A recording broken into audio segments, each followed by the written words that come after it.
Lascio Jazz, Tambachtale Salrom, Sinturi, I Società would like Jazz. to greet everyone, the Sinti people especially. Good day to all of you who are in the room. I am very happy and very grateful, and thank you very much for the invitation to participate in this event. I must say, I'm not used to look at myself. For the moment, I can see myself on the screen, and wow, yeah. Anyhow, I think that many of you friends at the international level already know me since about 25, 30 years. And I'm also very proud and happy to see that Roma Week continue, and I wish you all the best.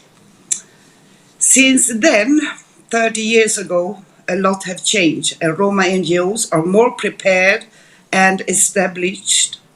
We also have a strong young Roma community who are visible and more educated. I think we are together in solidarity more than ever before, and this is the power we need for further changes and benefits of Roma community.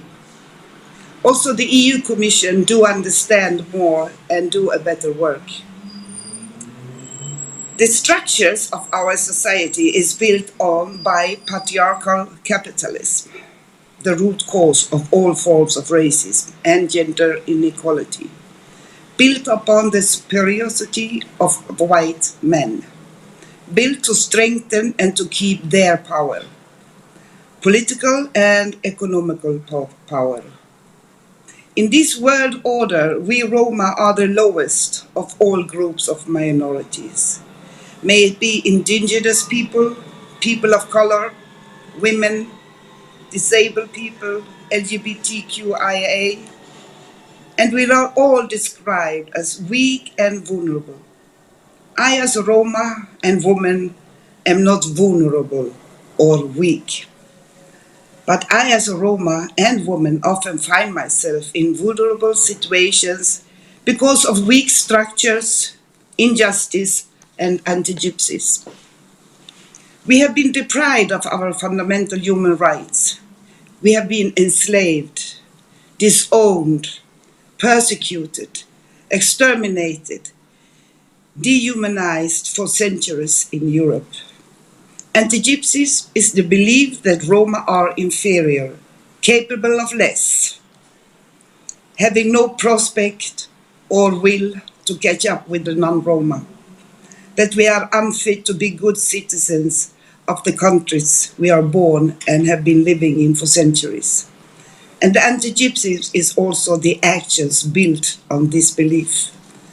Roma are denied their human rights and live in many parts of Europe under a form of apartheid. Europe is and have always been a very, very xenophobic continent. Europe has to deal with this dark history of anti-Gypsies.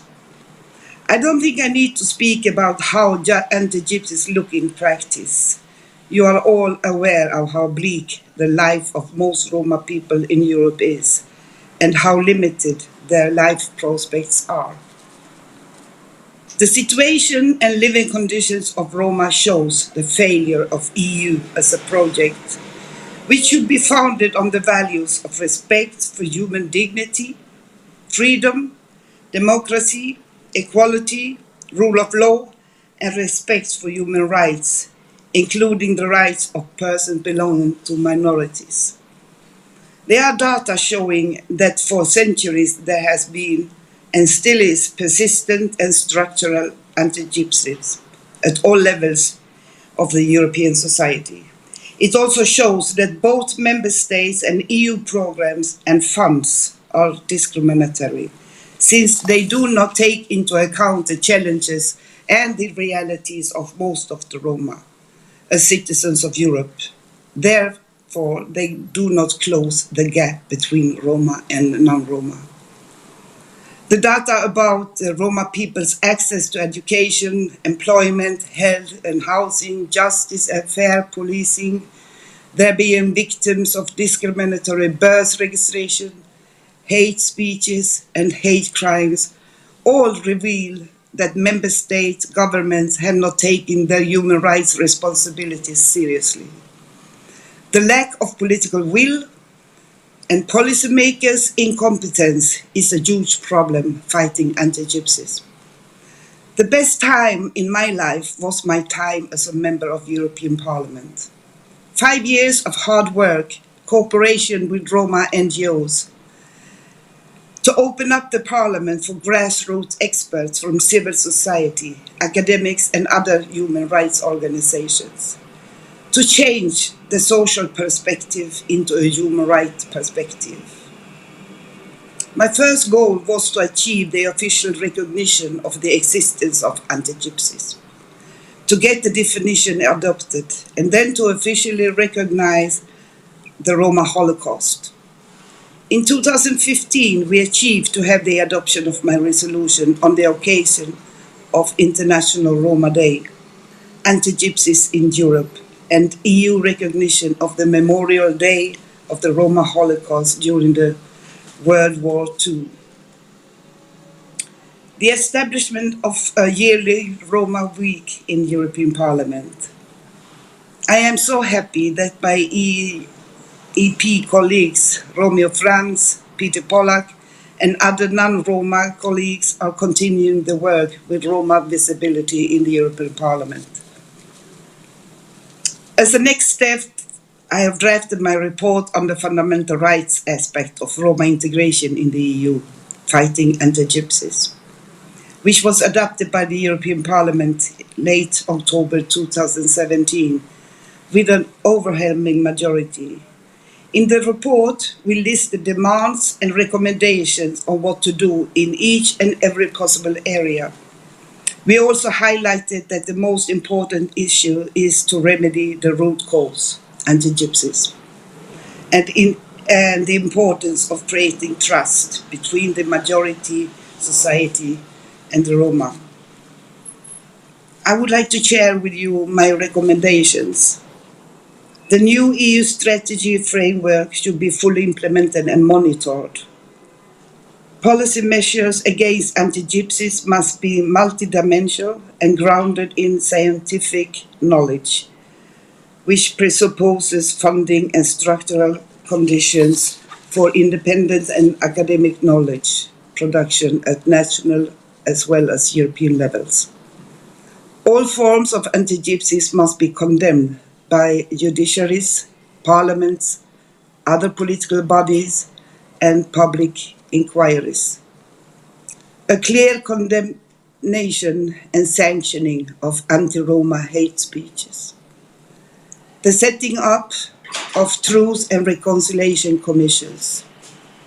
The Court of Auditors to check the performance of EU programs, so a robust monitoring of EU programs. A civil society monitoring and reporting call concerning hate speech and hate crimes. The establishment of an institution for Roma issues at national level run by Roma with earmarked budget in every member state. Earmarked budget for strengthening the Roma civil society. So we need a strong social and civil rights movement. We have to stop the ignorance towards our people. Enough is enough. To hate have been taught. We have to teach out love, respect, and peace. The anti-Gypsies still alive very hardly, and we can see it very hardly now in the situation of the Ukrainian Roma. But we can also see the strength and the cooperation and the will of Roma NGOs across the other member states, the huge support and help they are blessed to do towards the Ukrainian Roma. It is a failure of European diplomacy. So thank you, dear friends, colleagues, for paying attention to my intervention. And of course, you do understand, I wish you all the very, very best. And I'm so sorry that I could not intend, together with you, because for me Roma Week is like my baby. God bless you all. Thank you.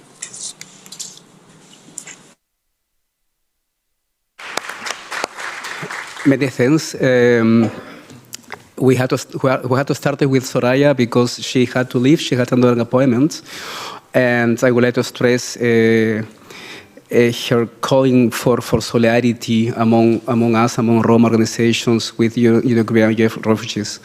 And I would like to make a short introduction on this panel. I am very happy to moderate the first part of this panel, historical and current dimensions of anti-Gypsyism.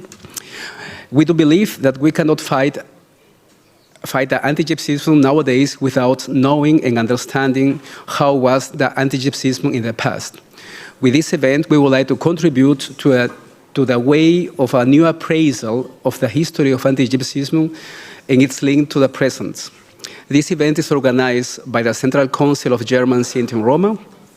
I am Guillermo Ruiz, policy advisor for the Central Council, together with ERGO and the Center of European Policy Studies in Brussels. This event is hosted by the members of the European Parliament, Carmen Avram, Cornelia Ernst, and Sergei Ladonsky. And this event is as well linked to the project Chachipeng, funded by the European Commission, which is about to investigate the link between the past rights violations against Sinti Roma throughout Europe and ongoing structural and institutional anti-Gypsyism.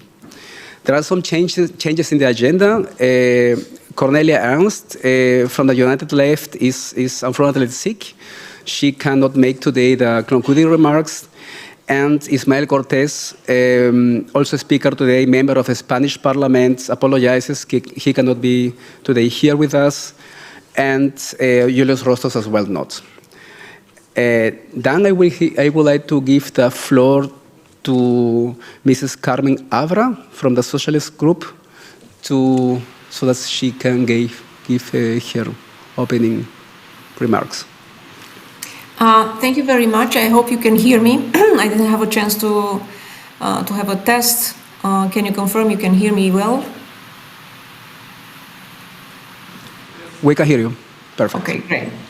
So, warm regards, warm greetings to everyone. Many thanks to my colleague, Romeo Franz, if I may, to the extraordinary Romanian EP advisor Marius Tudor and all the organizers in general for inviting me at this event on a topic I find extremely important, especially in this new reality of ours, because I think it is the time to watch carefully the changes we might face in the years to come. Lately, I've been thinking a lot about an expression we sometimes use in order to appease our worries and fears. No news, good news. And I find it a wrong principle to live by. It's like assuming that in the absence of exceptional news means no important event could ever happen or no decision could be ever taken unless we are there, taking part of those events or decisions. And our personal experience, as well as the big historical events, should have taught us better, because it is exactly in the lack of our presence or our attention when the premises for change are being laid down. To paraphrase Hemingway, history comes gradually and then all of a sudden. We witnessed that in 2020 when the pandemic started. We are witnessing it now live on TV with the ongoing war in Ukraine. The premises of both these events were laid down well in advance, yet we seem not have to being able to anticipate them. And once they happened, one after the other, they have thrown us in a completely different world, the one that we used to know before that. Still, all the signs were there. We just missed them. Because we maybe thought, why would anyone try to change this perfect little world we live in, the perfect little world we are fighting for constantly? The European Union is today one of the most developed and wealthy entities in the world. And this is mainly due to the premises of this project, which are based, in their turn, on a series of principles with the value of an axioma. The Article 2 of the Treaty of the Functioning of the European Union spells it.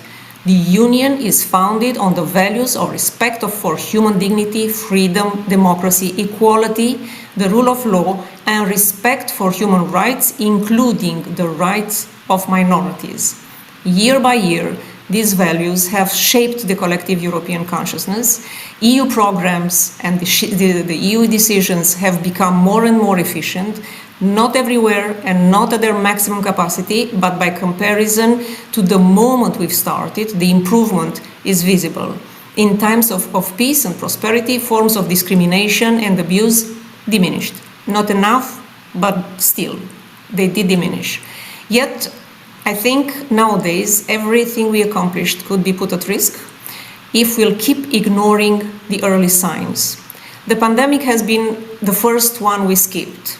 This health crisis diagnosed all our diseases. It reminded us of our vulnerabilities, which are still present. And one such example is the Roma community itself.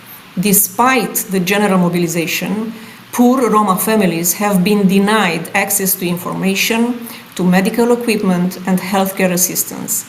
When the schools closed and students switched online, the Roma kids remained offline, being denied access to education in most cases, and not because of the pandemic itself, but because many Roma families were still not connected to the electric grid. Hence, no access to internet, no gadgets, no education. They were simply left behind despite the promises we made. And those signs were there well before the pandemic. And now, due to the overlapping of the multiple crises we are going through, this community is exposed to famine as well. But what I want to say mostly, above all this, there is one element which could catalyze these shortages and turn them into a major catastrophe if we are not paying attention. And this is the rise of extremism. This plague started to spread at an alarming pace with the direct help of Putin's regime, while we kept saying, no news, good news. And the initial assumption that the war made these extreme forces to run for cover is false. It's just an intermezzo and a time of regrouping, because everything that's going on in Europe at this moment, from the energy crisis to the food crisis, from recession waves to more COVID waves, all of it risks further feed and nurture extremism, either left or right. I'll give you an example. The presidential elections in France. It is not just the unprecedented turnout of the extremist candidate Marine Le Pen that should concern us. It's the arithmetic itself. If we sum up the votes of all the extremist candidates in the first ballot and the voters who did not show up in the second ballot, we realize that extremists, or those who are susceptible to fall at some point under their spell, are in big numbers. One more recent example is just from 5 days ago, shows us the worrying level of extremist views infiltrating in state structures. There was an investigation of the German Ministry of Internal Affairs, and it was disclosed that hundreds of employees working at federal or land level had for years strong ties with or active participation in extremist movements and events. During some of these events, the Nazi salute could be heard. Others were part of a group contesting the authority of the state while working for the state. And no, these hundreds of agents and employees were not undercover, but strong believers in the extreme ideology. Unfortunately, extremist parties have gained numerical strength. Literally overnight, one popped up in Romania as well. It won hearts and seats in the parliament. Even more, European nationalists have put the basis of transnational cooperation. To consider these signs still too weak to take them into consideration would be a mistake, because if the economic crisis deepens and the governments will fail in finding quick, efficient solutions, more poor Europeans could find an answer, a wrong answer, but still an answer for them, in these ideologies. Instability, poverty, lack of trust, fear of tomorrow, all these are ingredients of the extreme views. If they spread even further, all they need is a spark to throw us back in time. Because irrespective of their differences from the extreme to the right, this political party, they have a strong common denominator, and this is producing turbulence, chaos, and violence. Their prey are always the vulnerable ones, and the ones that have been hunted before. Fierce anti-Gypsyism could become a reality again. I truly want to congratulate today all those who over the years have fought fiercely against hatred, discrimination, and racism. I know the fight has not been easy, the help was never enough, and the cost of even a small victory was high. But we need to keep fighting, and this Parliament is your ally. And we must never forget to keep an eye on the early signs, because they are here. Maybe it will all disappear and absolute peace will engulf our union. But then what if they're not disappearing? At this moment in time, I think we have to start living by a basic journalistic principle. No news is good news as long as we check the facts and have a confirmation from multiple sources. Thank you and good luck to you.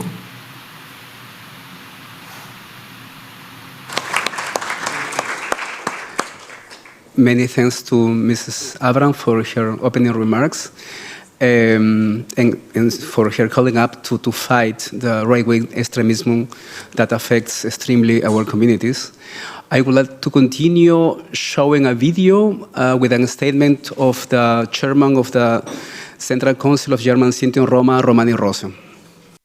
Oder die Verhaftung von Roma in Spanien und die Deportation in die südamerikanischen Kolonien im 18. Jahrhundert.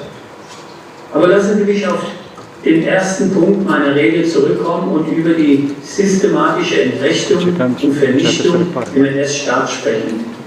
Sie stellt einen tiefen Bruch in der Geschichte von Sinti und Roma in Deutschland und in ihren jeweiligen Heimatländern in Europa dar.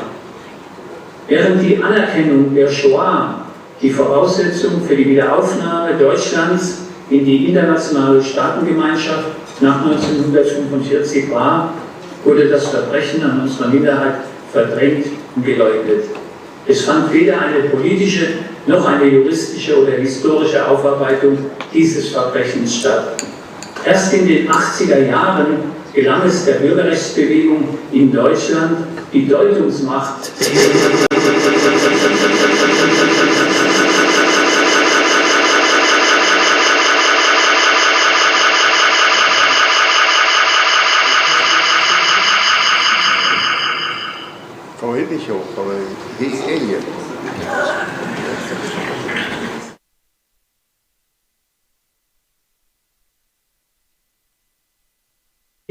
unsere eigene Geschichte gegenüberzustellen. Wenn wir heute an die NS-Verbrechen und an den Holocaust erinnern, sollten sich gleichzeitig alle Menschen in Europa für die Rechtsstaatlichkeit und für die Demokratie einsetzen. Denn historisches Erinnern bedeutet immer auch gelebte Verantwortung für die Gegenwart. So werden zum Beispiel vor dem Krieg geflüchtete Roma aus der Ukraine in vielen Aufnahmeländern der Europäischen Union nicht gleich behandelt. Sie werden vielerorts in Sonderunterkünfte untergebracht. Sie erhalten nicht immer die gleiche Versorgung wie andere Kriegsflüchtlinge. Ihnen wird oftmals die Hilfe verweigert, sowohl von Behörden als auch von ehrenamtlichen Helfern. Gelebte Verantwortung für die Gegenwart heißt auch Gleichbehandlung für alle ukrainischen Geflüchteten zu fordern.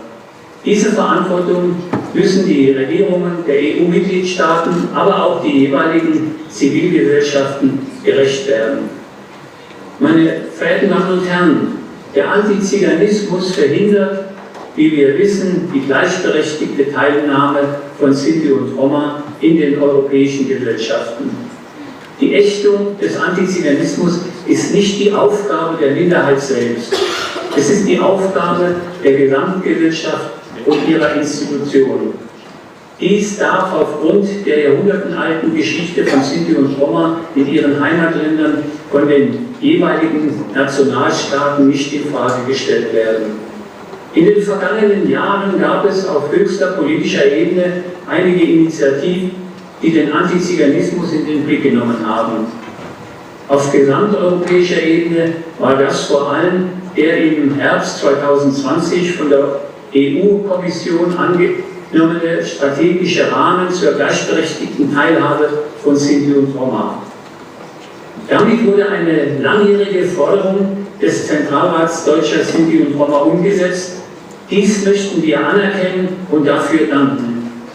Der Zentralrat bewertet das als eine historische Chance, endlich die Ausgrenzung unserer Minderheit in Europa zu verurteilen, um damit den jahrhundertealten Antiziganismus zu überwinden. Wir wissen auch, wie sehr sich das Europäische Parlament für die Bekämpfung des Antiziganismus engagiert. Die Einführung des 2. August als Europäischen Holocaust-Gedenktag für Sinti und Roma ist ein Zeichen des Europäischen Parlaments gegenüber unserer Minderheit. Auch die aktuelle Roma-Woche ist ein Zeichen dieses wichtigen Engagements. Die Demokratie in Europa, in der wir heute leben, ist keine Selbstverständlichkeit. Antiziganismus, Antisemitismus und Rassismus zielen vordergründig auf Sinti und Roma und Juden und andere ab. Tatsächlich stellen sie einen Angriff auf die Rechtsstaatlichkeit unserer Demokratie dar. Aus diesem Grund muss der Antiziganismus genauso wie der Antisemitismus in Europa endlich geächtet und konsequent bekämpft werden. Ich danke Ihnen für Ihre Aufmerksamkeit.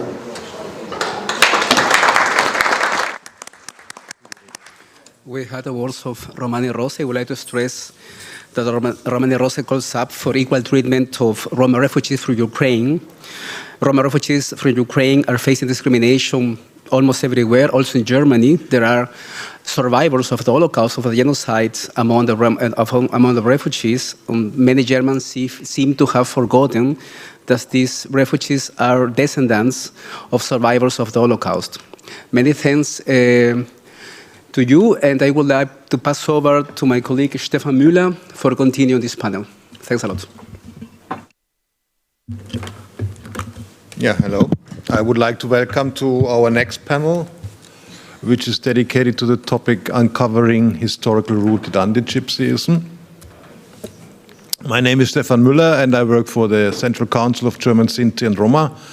I have the honor to moderate this interesting panel with distinguished participants, and I promise you that I will be short now with my introduction. But unfortunately, as you can see, we could manage only to have one contributor here with us, but we will have, in addition, 2 statements via video.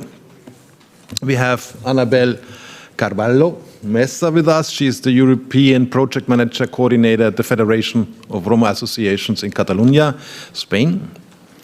And then we will have online participating Saimir Mile, who is the Director of La Voix de Rome from France, and Aline Ionudvoicu, he is the Project Coordinator from the Fast Forward Association in Romania. If I could ask our colleagues from the technique that we will start with the presentation of Saimir Mile, who will provide us with a kind of a framework on what is anti-Gypsyism and what is the role of civil society in fighting it.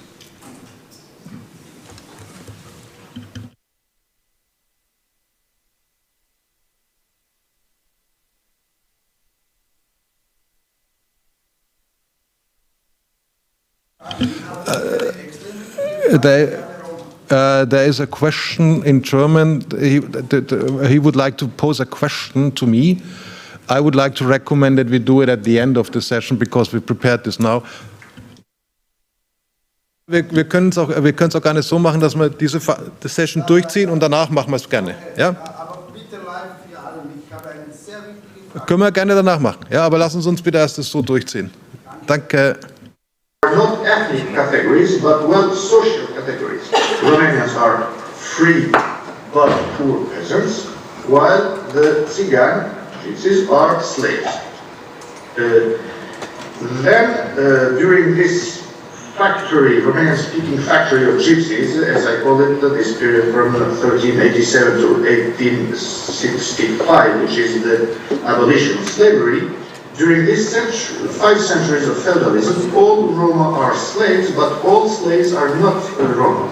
So here we have the transformation of from a basis with the majority of slaves being Roma, called Tsigan in Romanian principalities.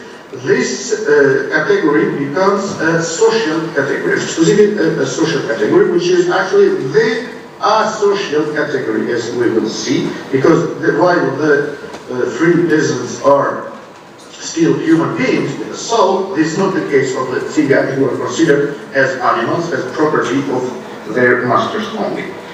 And when the modern Romania was created in the middle of the 19th century and during all the beginning of this modern state, the Romania as a category was upgraded from a social category to a national identity, while the Tsigani, the Gypsies, remained outclassed and exactly the negative on which this process of national identity building used this Tsigani as the negative for building the image of the citizens. The citizen which was in the beginning, in that time, in the 19th century, of course. And this was not all, because Romania did not have such big influence in Europe, but France became the land of finishing and of dissemination of this opposition, gypsy versus citizen. This was done at the plane of the ideas and of the politics, always in the middle, starting from the middle of the 19th century and the 20th century. At the level of the ideas, many of the founders of the Romanian state has been influenced by French philosophy. They had studied many of them in Paris, in Sorbonne, and there was a circulation in that time, as always, today also, between France and Romania, but more in that time, in which France has a more important influence than today. And this concept of sociology, the concept of Tsigan, circulated and came also to France, together also with the people who, after the abolition, many families, Romani families, huge families, came to France and in other countries. And in the politics, this translated in the 1912 in France with a law which established the first ever identity document, which was obligatory for the foreigners only, not for the citizens, and for the nomads, as French administration called the gypsies. Those who were considered to be gypsies in the population were called nomads in the law and in the administration until very recently. And afterwards, the gens du voyage came to replace the nomad appellation from administration. And this nomadism, actually, it is not about real mobility of people, but it is a symbolic nomadism, which is the translation and the extension of the non-legitimacy of the gypsy on the land, as this was in the Romanian principalities, in which the poor peasants, the Romani, which became afterwards a nation, they were linked to the master on the land through the land they were working on, while the gypsies had no link with the land. Although many of them worked on the land, they were the direct property of the state, of the owners, which could be the monastery or the big owners of the land. And France consolidated this opposition between the gypsy and the citizen, and until today, actually, those who we call gens du voyage, and who is the same category called nomads back in the 19th century, their principal characteristic from the point of view of the law is that they do not have a fixed address in France for more than 6 years months during a year. So it is a symbolic disconnection between the gypsies and the land, which for the others justifies the citizenship. This is the very core of anti-gypsyism, and it is also how it was sold. It was sold all over Europe because France was and is considered as the country of the human rights. But it is also the country in which the Bohemians, those who were called Bohemians in the population, are considered since 1912 as the unlawful gypsies and the contrary of the citizen. And in the same time, the romantic presentation of them through literature and so on is the other face of the same coin of anti-gypsyism. Actually, this opposition, which is in the minds of all Europeans, and including in our own minds, this is the first thing I think that we should fight against. And to illustrate how how gypsy, the gypsy is considered as the contrary of what should be. Here I have the recent example of Romani people from Ukraine who seized a tank of the Russian army, and it became viral all over the networks in Europe and beyond, people saying that gypsies steal a Russian tank. But this is not a robbery, this is an act of war. But the gypsies, even when they fight, they steal. They cannot be, they are not considered as citizens. So this is the core of anti-gypsyism, against which I hope we are, many of us, to fight against in a more efficient way, more and more so. Thank you very much. Goodbye.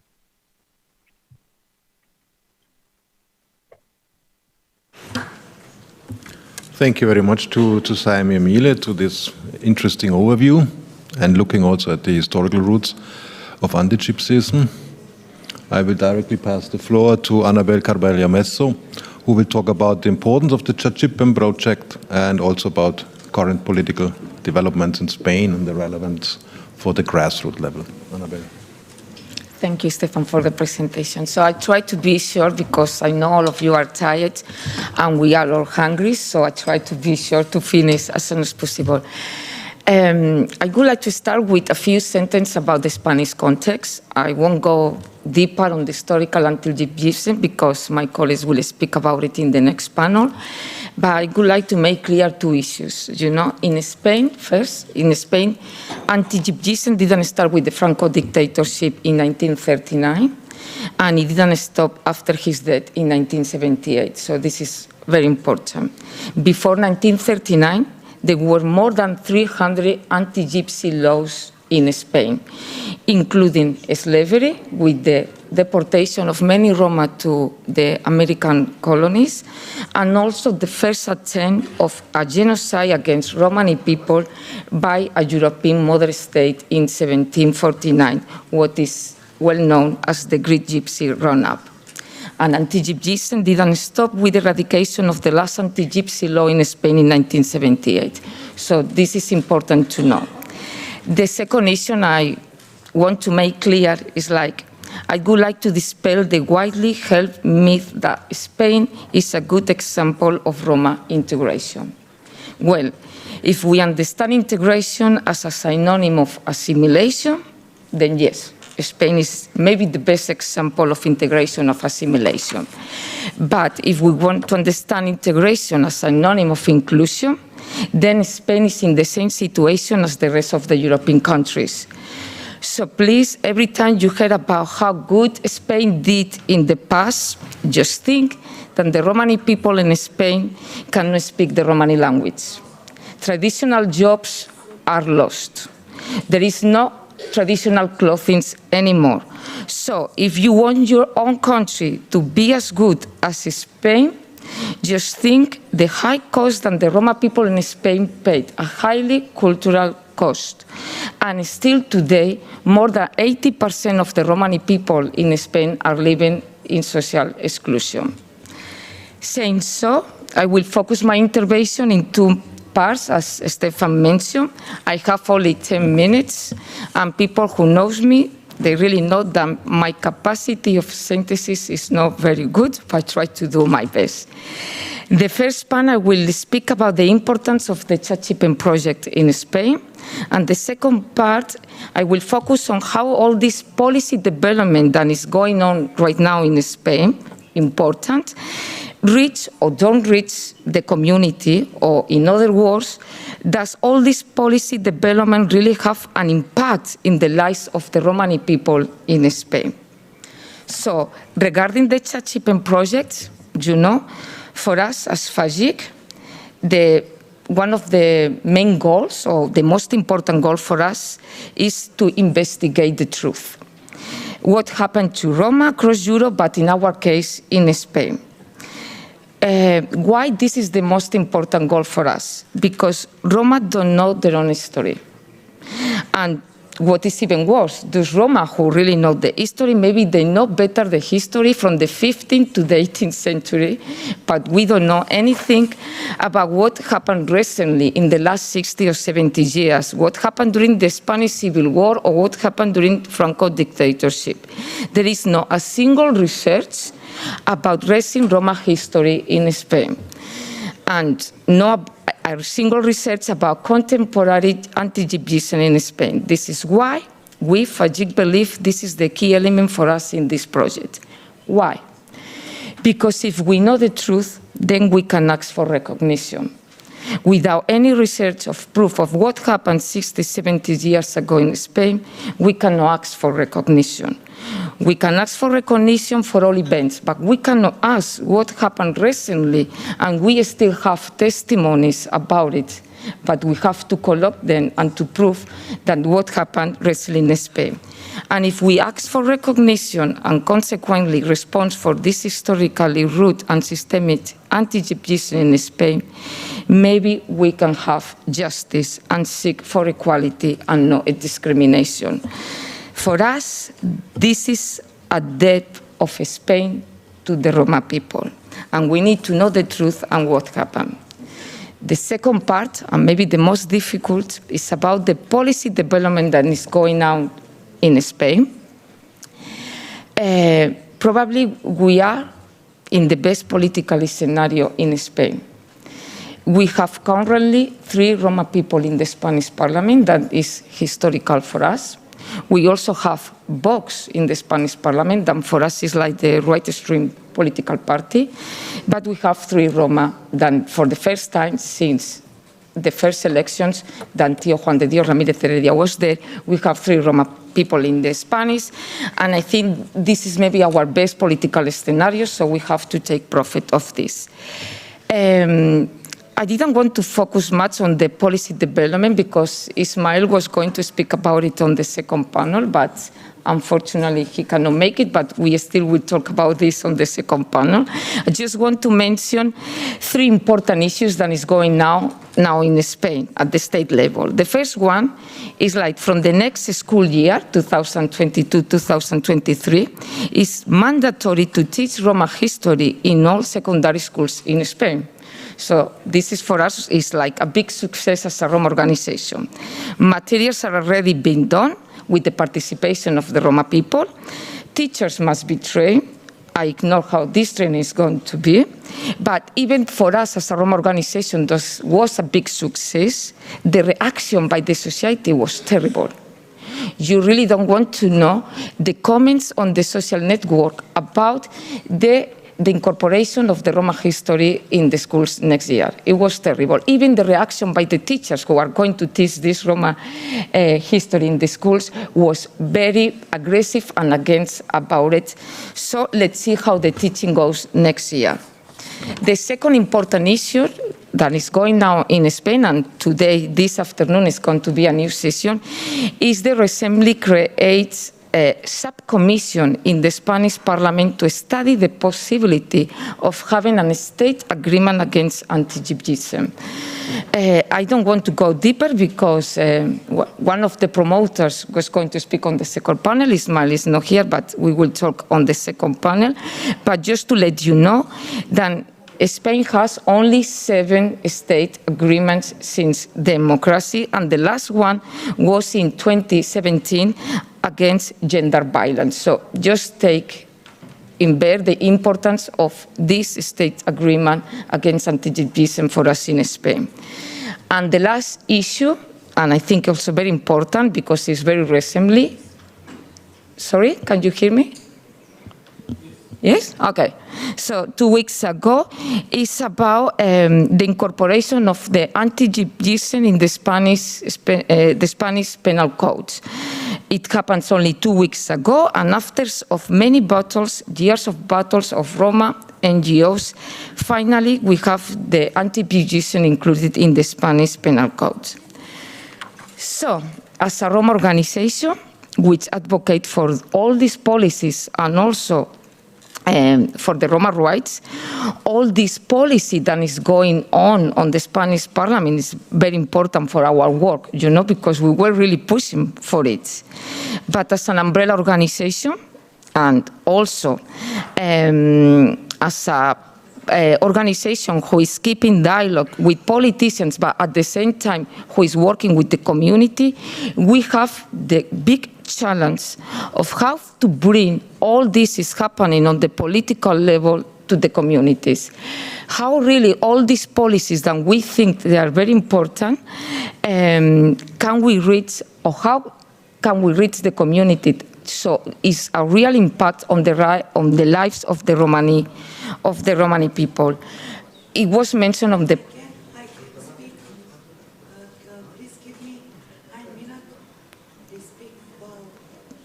You want to respond about my intervention? You want to give? Okay, thank you. So I was picking up from the previous panel, and I also was speaking about the empowerment of the Romani community at the level. As a Roma organization, of course, we must be capable of transfer this knowledge to the community. We're doing about race awareness, about training sessions, and also about informal sessions. I don't want to go very deeper because this panel is very linked to the second one, and we go really deeper. But just bear in mind that is what is mentioned previously, the word anti-Gypsyism is being used in Spain for the last maybe 10, 15 years. And it's only being used by the people who is working in a Roma organization as part of the Roma movement. So people from the community have never heard about anti-Gypsyism, and they don't even know what is the meaning. So it's important also to know. So it's important to advocate for the Roma rights, and go to finish because I know we are very late, and for recognition and for justice. But then somehow we have to be able to transfer what is going on this level to the community, because if not, it's not going to be a real impact on the lives of the Roma people, in this case, in Spain. And I stop here. Thank you. Annabelle, thank you very much.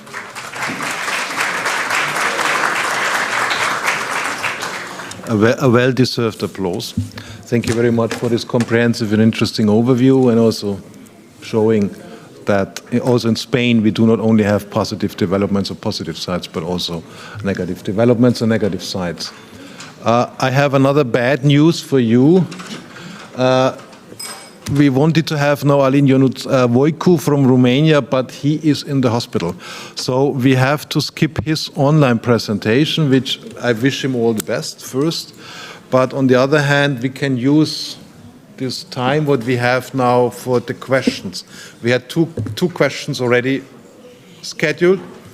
We can do either, yes, but we had, do you accept, ist es für Sie okay, wenn zuerst die Dame hinter uns die Frage stellt? Gut. Gut, dann, wenn das so akzeptiert ist, then please, if you could introduce also you briefly who you are. Thank you.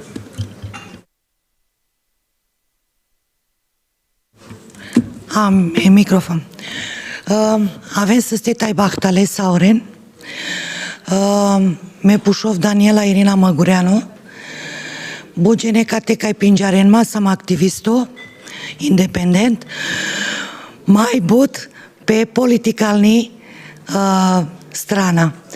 Amari pei but šukaram da Španija so vorbi sarda. Meca te prezentiri Partida Romilor Pro Europa România. Tai mangavte pena vandar mărni experienția Spania amare praleni si ec exemplu palaisa Europa so šukaro spisardan de politikalni nivo. Ceea ce ca te pricisara vorbisara palai anticiganismo, Giana Sauren, realitetul. Naști cu amare organizație te vazdas te reisa sando nivo political no, so starakta anticiganismo, kodosi ek forma rasismo. Tai, amen, ande butte mai europake aktivisturi, buchiazi sara interese politikalne legagenge, ni căras amen amare le romenge. Strategia si butșucar, ali 2000 biște doi, si vremea, te șai, te It is nadăraste time pe for nască all si of Roma. us to be courageous and step forward and to take pride in our identity as Roma people and to claim our political rights so we can enter the political life and this is how we can probably open the world of politics for the Roma. There needs to be more efficient legislations, and the legislations that are already in present need to be relayed to the Roma community. They need to understand what the benefits of them are. So Roma activists have a very important role in this process to make sure that these strategies become well known and that way Roma people will be able to access into politics either through mainstream or through own parties. I'm thinking that the example in Spain is something to follow. We need to do this in other countries, and the EU needs to back that up because on our own we will not be able to achieve that. Roma politics are not being supported right now, so we want your help. We are claiming for support, and we need political schools, political education, because people are not familiar with it in the community. Thank you very much.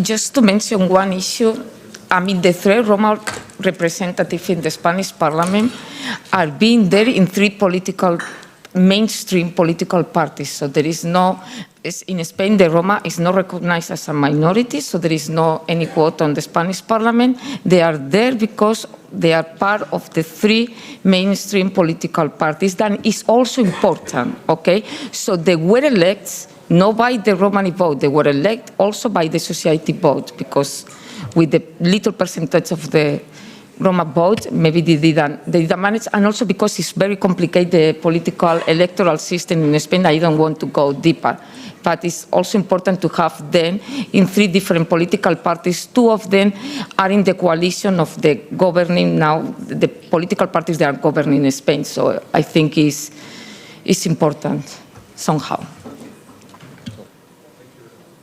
Thank you very much for your answer. Then we have the last question. Can you ask in English or in Romani? So because we need to have a translation to everybody. That's the point. I will like to speak in German, please. Yeah, if it's not too long, then I can. My German is best. Okay.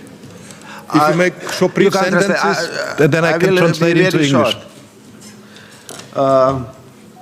Mein Name ist Ivica Petrovic und ich arbeite in Österreich und lebe in Serbien. Bin ein Roma-Politiker. Eigentlich wollte ich nur eine Frage stellen, aber nach dem Gespräch von unserer Schwester aus Spanien wollte ich zusätzlich auch gratulieren zu ihren Erfolgen. Und klar, ohne Politik werden wir Roma nicht vorankommen. Wir werden nach wie vor Sklaven von Nicht-Roma bleiben. Wir müssen unser Leben in unsere Hände nehmen. Ohne Politik wird das nicht möglich sein. Diese NGO-Organisationen sind gut, das sind aber nur kurzfristig. Die können uns nur helfen, dass wir uns weiter ausbilden und vorankommen im schulischen System, beziehungsweise diese notbedürftigen Menschen erstmal zu befriedigen. Das soll aber nicht der Ziel sein. Zu meiner Frage. Und zwar zum Zentralrat von Sinti und Roma. möchte ich nämlich gerne wissen, was ist aus Ihrer Sicht Unterschied zwischen Sinti und Roma, da Ihre Organisation Sinti und Roma heißt, und aus meiner Sicht, wir sind alle Roma. Ich hätte dann die zweite Frage noch.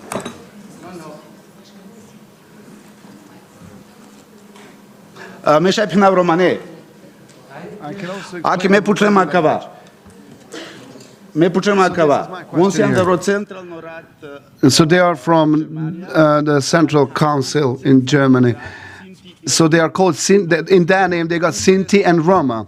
And that is very interesting for me. I want to find out why would they be called Sinti and Roma? Because according to my knowledge, we are all Roma people. So why do we make that difference between two Roma groups? I would really love to understand what that exactly means.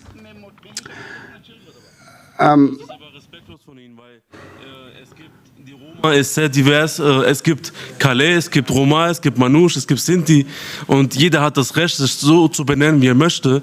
Da kann man nicht sagen, Sinti sind auch Roma. Ich bin Roma, aber ich finde es von Ihnen gerade, das ist respektlos gegenüber den Sintis.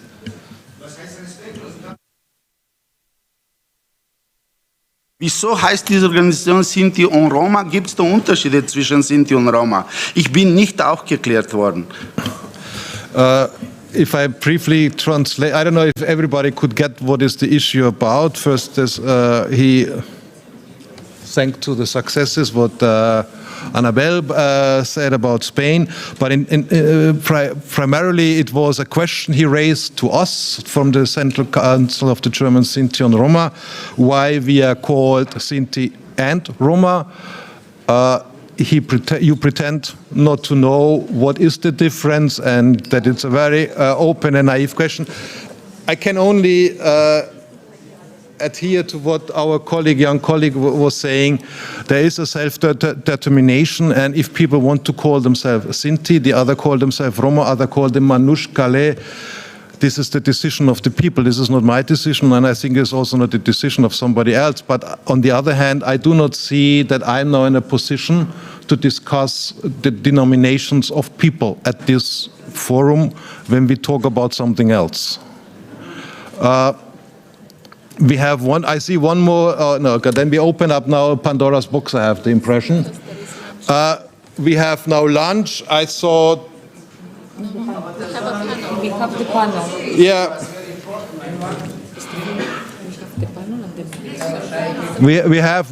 We have another panel coming, and we should stick to the topic of our discussion and not to open up with something which is totally different, which is not related to our discussion now. Dies ist aber ein wichtiges Thema, was hier auf europäischer Ebene geklärt werden müsste. Ja, aber dann sollte man das in einem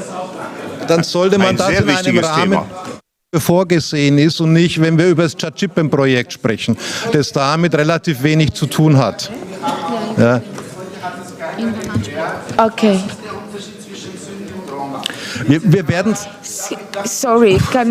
auch nicht hier klären können, vor allem Dingen nicht, wenn nur 2% zuhören können. So, I'm inviting you to have the discussion during the lunch break, please. We have to respect other colleagues, they are waiting to speak. So I know it's maybe a full week discussion and we are not going to manage to have an answer right now. So I'm very sorry to not being polite, but I'm inviting you during the lunch break maybe to have a little discussion. So sorry, but we have to continue with the last panel. Apologies for being rude.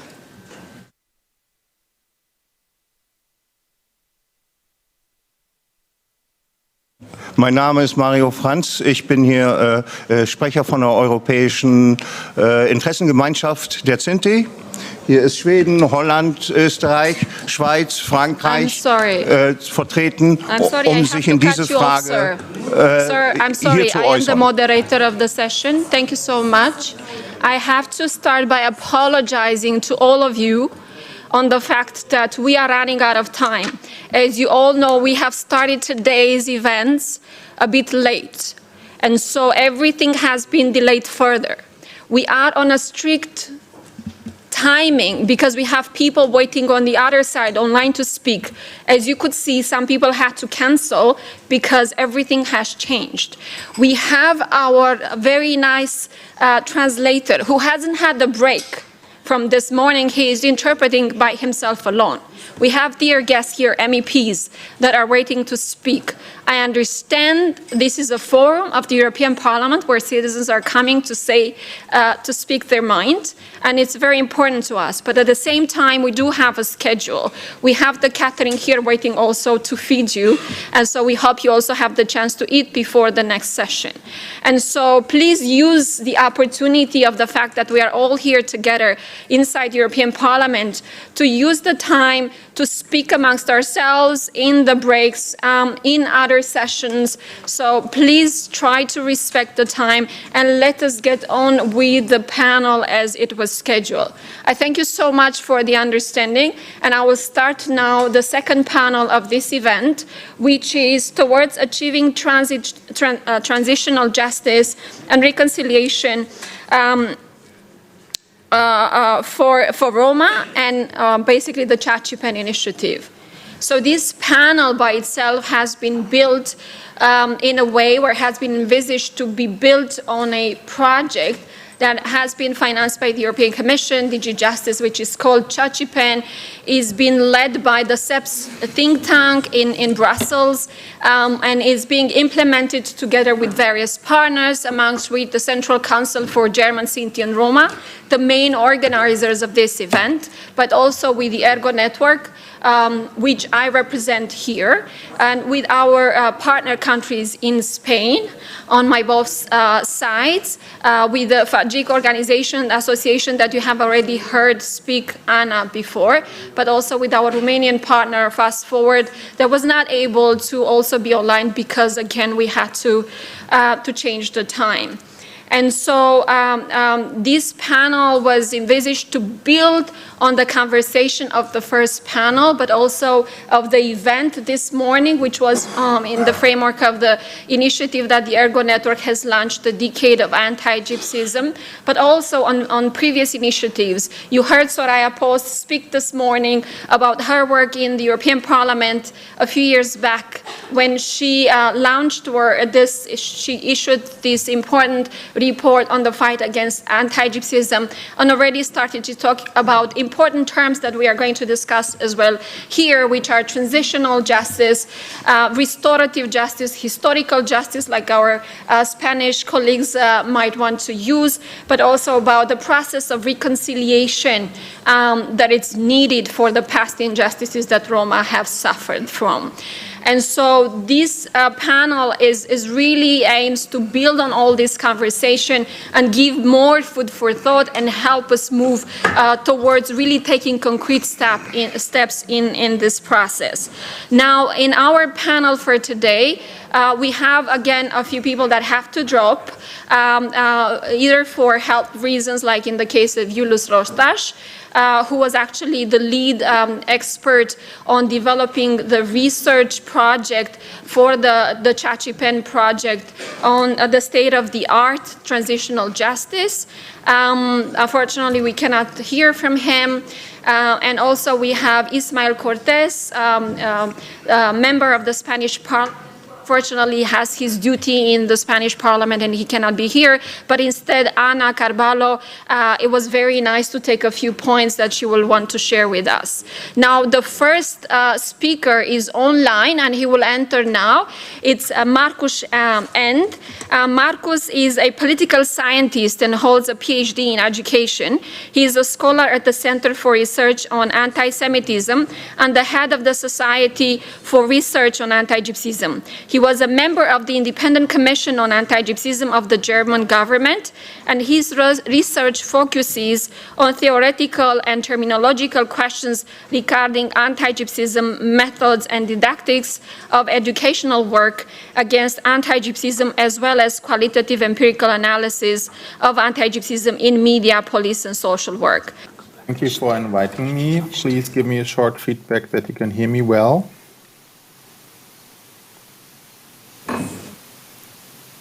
Yes. Okay, perfect. I will speak about the government commission.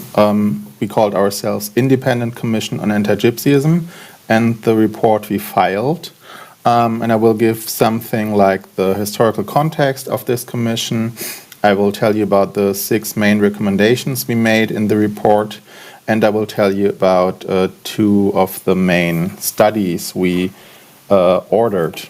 So first, it's important to understand it is a government initiative, but it has been independent. We have been completely independent in how we organize our work, and we got sufficient financial resources to do our work. So that was, the conditions were quite well, but we also have to keep in mind that this commission was lobbied for by the Central Council and other organizations for years, even decades.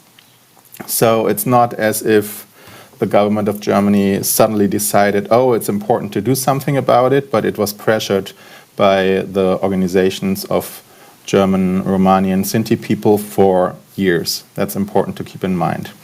The commission was 11 people, among them 3 Romani or Sinti scholars. 6 of them were male and 5 of them were female. So 8 Gaje, 3 Romani or Sinti. And we worked for 2 years. We met a lot of civil society, Romani and Sinti organizations along the way, and their input was quite valuable for our research.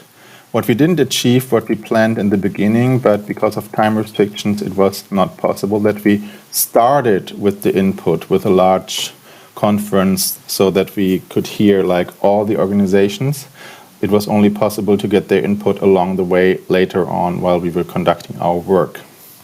And what we did and what we had the resources for was to commission other external research papers. So in addition to our expertise, we were able to order research by third parties.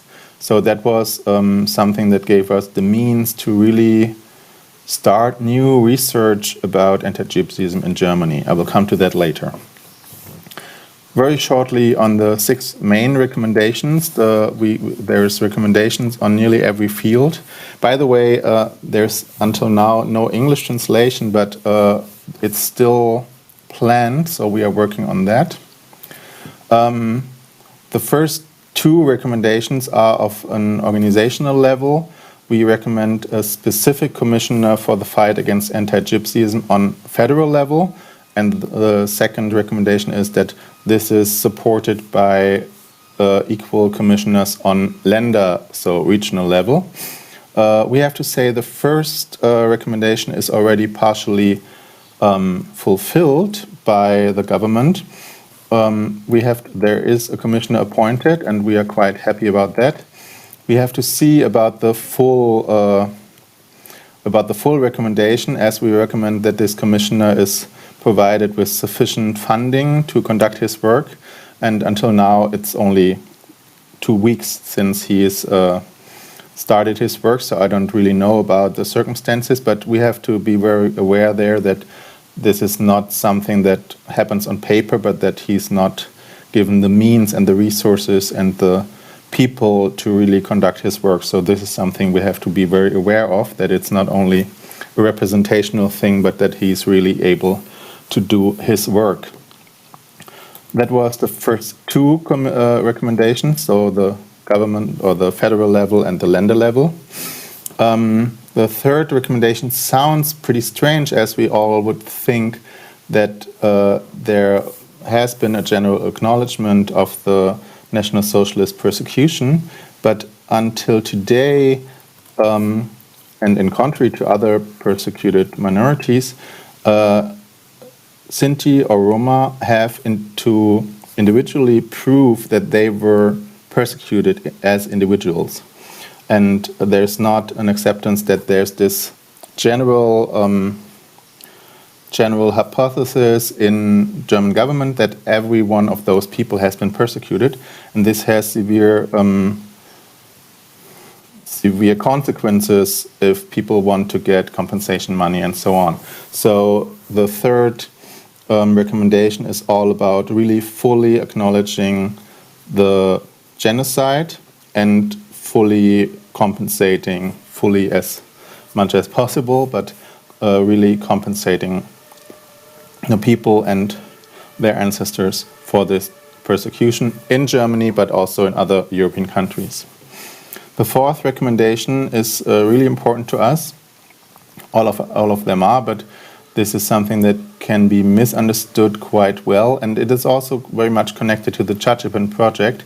We recommend a large-scale kind of truth commission working on federal, regional and local level regarding the injustices against Romani and Sinti in Germany after 1945. So this is not about National Socialist persecution, but this is about the discrimination and persecution that happened in the 50s, 60s, 70s, and that is happening until today. So it's not about a commission that is like 5 or 10 people. It's a commission that is really run by Roma and Sinti people. It is about a commission that has sufficient funding to conduct research and hold meetings on regional level, on local level, in order to really get the experiences of the people in the cities so that they can get to know how it happened in Kiel, and maybe in Kiel the school system was very racist, and maybe other parts of the government were better, or someone was pretty supportive. And this should have two results. It should enable people to tell their experiences, and it should give a sign to those people that those experiences are heard and that they are accepted as a truth. And it should also give the dominant society the possibility to listen and to understand this racism. And when this happens, a third result that we hope for is that there's some kind of process starting that can be, we change those dynamics, we change those practices, we compensate for school discrimination in the 70s and so on. So this is the idea behind it. And of course, it's a very huge undertaking, and we know that, but we wanted to say that some kind of a very huge undertaking would be possible to really reconcile for the injustices after 1945. The fifth recommendation is pretty simple. It says no Romani refugees should be deported from Germany. That's it. Of course, it's a bit more complicated, but we really think that Germany should break the cycle of deportations and people fleeing or migrating, especially from former Yugoslavia to Germany again and again. And it should really be over that people are deported that lived in Germany for 20 years, that are born there, and that are still deported to Kosovo or Serbia or other countries. And the sixth recommendation is the implementation of stable and effective structures of participation on all political levels. So it means to really enabling the organizations of Roma and Sinti to do their work, to do the work that is usually would be government's work, but it isn't doing it. And then it's asking the self-organizations to do it, but they don't have the human nor financial resources to really conduct the tasks that are put upon them by society and by the governments. And that is really something we have to keep in mind when we are always asking for participation and for of civil society and of Romani self-organizations.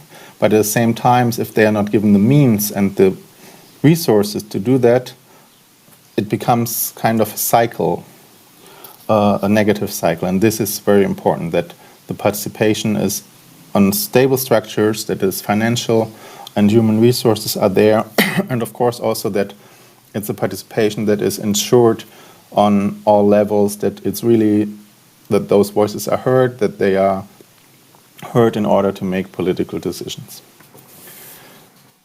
To conclude my remarks, I want to talk about the two studies that also represent the two most important aspects of our works, from my opinion, but also from the opinion of my colleagues, I think.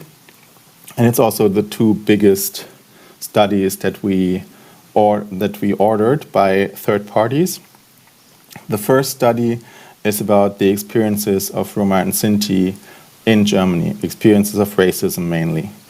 It's two studies. It's one about the experiences of Roma and Sinti people, and the other is about the experiences of organizations. Very importantly, those two studies were both led and conducted by teams of Romani-led researchers and were also led by Romani researchers. And I think this is groundbreaking because such data doesn't really exist on a European level. And I would also urge European bodies to really focus more on this direction. I listened to a FRA presentation of their study, and they are mainly conducting quantitative studies, and they are nearly not doing interviews about experiences of racism. And I would really argue that this is important to really understand how the experiences are communicated, how there's kind of a knowledge inside the communities that is transgenerational, intersectional, and that really, informs all of the community members about the racism, and that it also helps understand how the racism works, in which parts of society it takes which form and shape. So this is really something that is helping forward both from a research perspective, but also on a practical perspective. And the result is, of course, most Romani or Sinti people in Germany experience anti-Gypsyism and perceive it as a structural, all-encompassing everyday experience, even in Germany. They describe it as intergenerational and intersectional. Until today, those experiences are not really heard, accepted, or even understood in the German public sphere. The second result is also substantiated by a large study that we gave to a team of the University of Hanover. And they did research in institutional anti-Gypsyism on a city level by conducting interviews of workers of the city and by analyzing internal papers. And of course, they found widespread city-level anti-Gypsyism, institutional anti-Gypsyism, especially against migrants from Romania and Bulgaria who were perceived as Roma by those city workers. Until today, the German public has not really acknowledged that there is a phenomenon that is called institutional racism. So on a large scale, this is the most important barrier, in my opinion, to a better life for people experiencing anti-Gypsyism. And I think we also have to keep that in mind when we are discussing here. Very often people use this dual phrase, anti-Gypsyism and discrimination. And I would say this is wrong. The discrimination is also anti-Gypsyism. And it's a result not only of the stereotypes and the images, but also of long experienced procedures of data fields in forms and stuff like this that are shaped by earlier stereotypes, but they are now nearly independent of humans' perceptions, but they are existing in databases, in fact sheets, in institutional procedures and mechanisms. And they are, of course, also ingrained or embedded in the real material world, in the way cities are shaped, in the way streets are shaped, in the way bus lines are going or not going somewhere, and other ways. So this is really something we have to take into account, and that from our perspective, the focus on institutional racism should be much stronger also on European level. And not only coming from the data about social economic situation, that is one way of proving the existence of such racism, but we should add upon this research by doing interviews, by conducting qualitative research of the institutions that are responsible for this racism. From my perspective, we are really light years away from this, and the report is 500 pages, and the first word is the shape in perspective. And I really think we are only just starting to change the perspective and to really acknowledge anti-Gypsyism. But there's still more work to do, and it's really important to also see that it's not only in the Eastern European countries, as many Western European countries think they can pretend, but it's the same mechanisms and the same political agendas that are existing in Western European countries as well. Thank you. Thank you very much. Thank you very much, dear Markus. Unfortunately, I cannot comment on your excellent intervention because we are running out of time, but thank you so much. I have to invite now someone who has to leave. It's the member of the European Parliament representing the Green Group EFA from Germany, MEP Sergei Lagodinsky. He is the vice chair of the Committee on the Legal Affairs and a substitute in the Committee on Civil Liberties in Libe, but also vice chair of the working group against anti-Semitism. I have asked Mr. Lagodinsky to give a few reflections on the work of the European Parliament and how we can move forward in achieving transitional justice on one side and reconciliation with other members of the society, and on the other hand, having also in mind his experience and expertise in working within the working group on anti-Semitism, and maybe how we should be working more in solidarity. Mr. Lagodinsky, you have the floor. Thank you so much, and I will not take long because I know how it is when you've been working so hard and there is food in the room, or almost there. But I wanted to use this opportunity, first of all, to thank you, because without your energy, without your engagement, many of the things on the ground would not be possible. And we can invent things that we want here in the Parliament, but it is you who actually implement and actually change the societies and the continent on which we live. And for that, we are all very grateful to you. But we should, of course, reflect on what can be done better here in the Parliament, but also in the Commission. I know very well about a lot of frustration and wish to improve things in our countries. And I think the main point from the perspective of the Parliament is that we should watch on the implementation side. The Parliament is on the right side of history, I would say. We have the right resolutions, we have the right attitude, and many colleagues, also Mr. Polak and also Romeo Franz, a good dear friend, they are working tirelessly also to push us in the right direction, and they're right. But it is one thing to have nice resolutions, and it is another thing to change things on the ground. And from that perspective, I do think that the Commission should be more active, that we should also insist on the recognition of anti-Gypsyism as a special phenomenon and a distinct phenomenon. And I know what I'm talking about, knowing that also as a vice chair of the working group on anti-Semitism, but also as someone who has been active within the Jewish community in Europe and in Germany. It is an important step forward when you, on the one hand, place yourself as part of a larger fight, but on the other hand also insist on differences and specifics of the phenomenons that you are faced with. And you are faced with a phenomenon which is unfortunately unique in the sense how it works, in the structural components of anti-Gypsyism, which are still not recognized in our countries, and we have to insist on that, but also on how the impact of it has been on your life.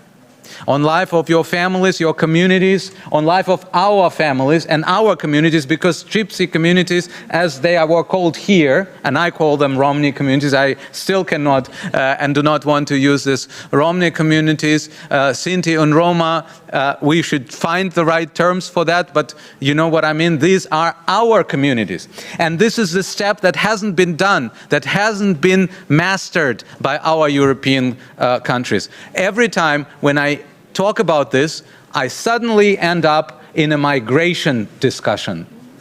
Why do I end up in a migration discussion talking about people who has been living here for centuries, in many cases longer than my German compatriots? And this is the mindset that we have to overcome. And this is the mindset we overcome by one important thing. We mentioned schools here regarding the access to schools and to education. But what about our curricula?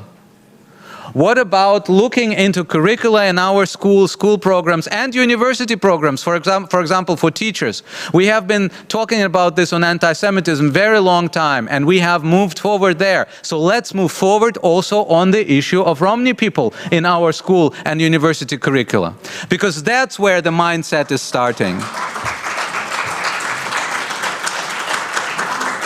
And if there were only one thing that I would take out from this would be the next step, because it is about our future and about our mindset of our children and the next generation.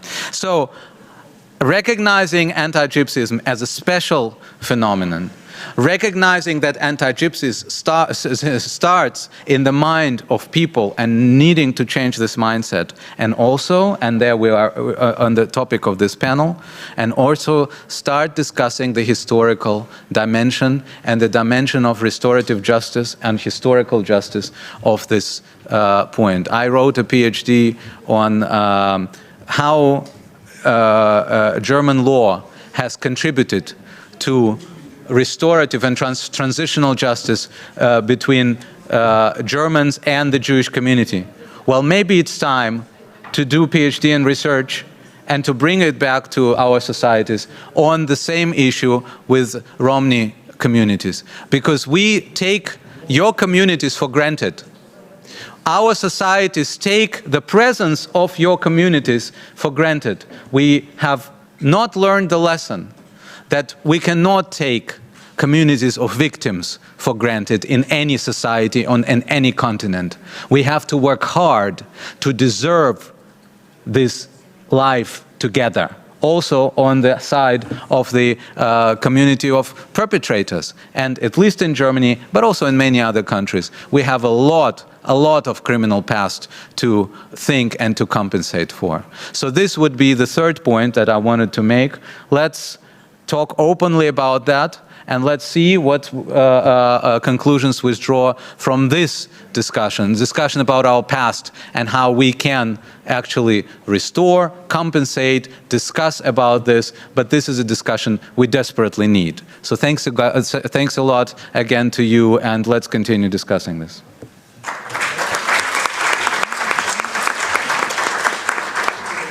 Thank you so much for this powerful speech. I know you have to leave, so I won't keep you. And of course, we count on your support going forward. Thank you so much.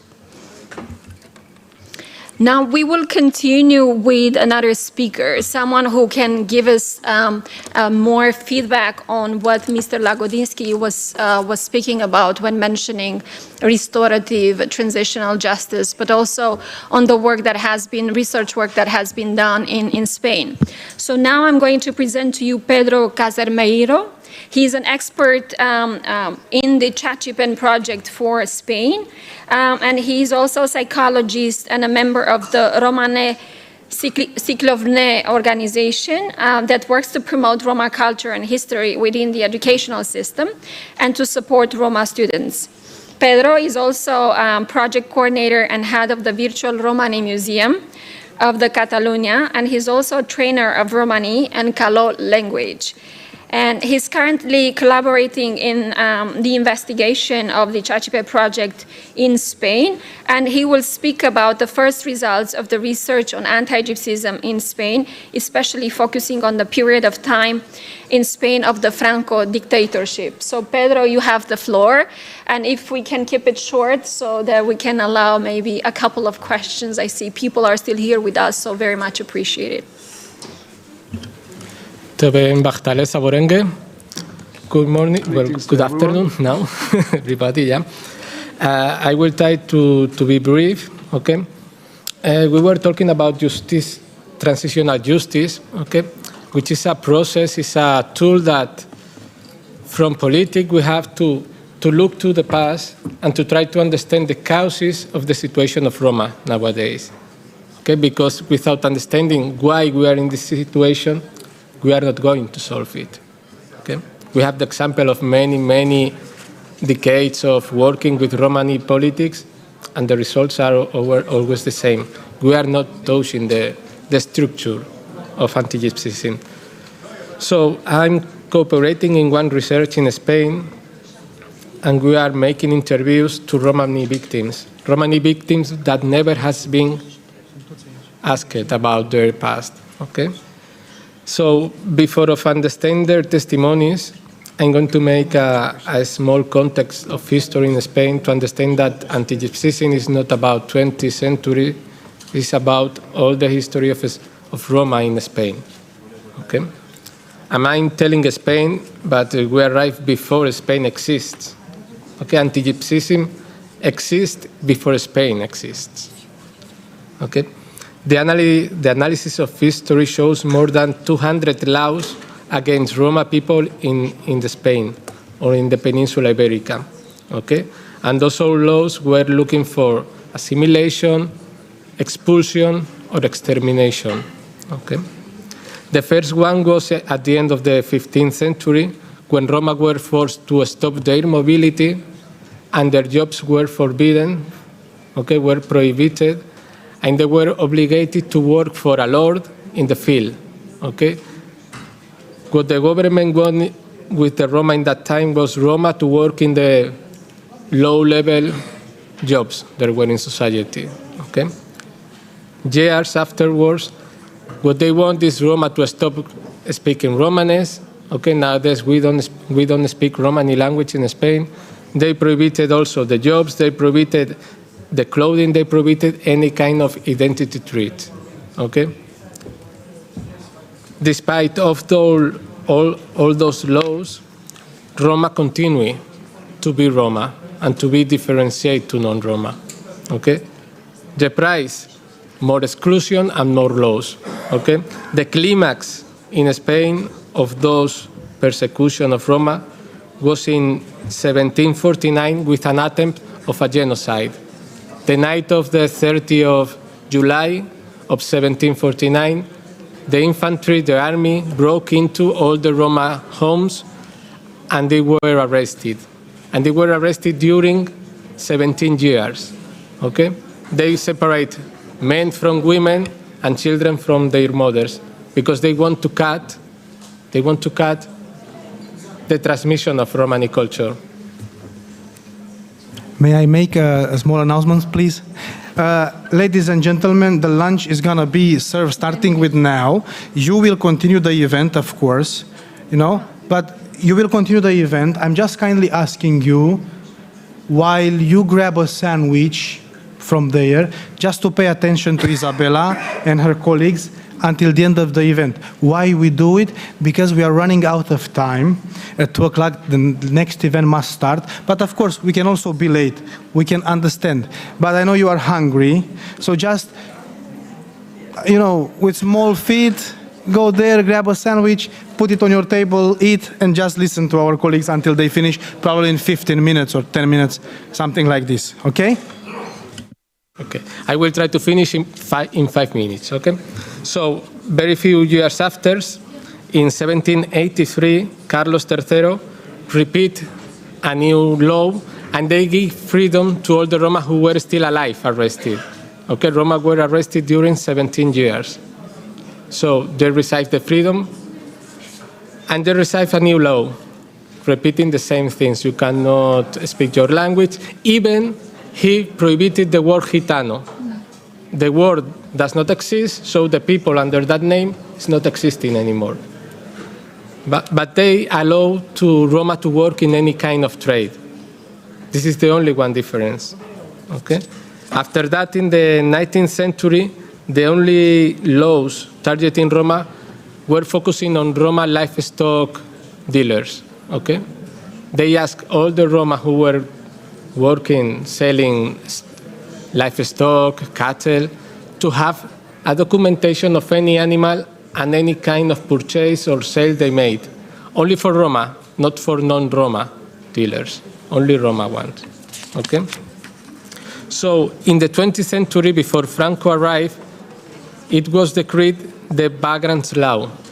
Okay? It was a law that was targeting people that has not committed any kind of crime, just based on the probability of that people that can commit a crime in the future.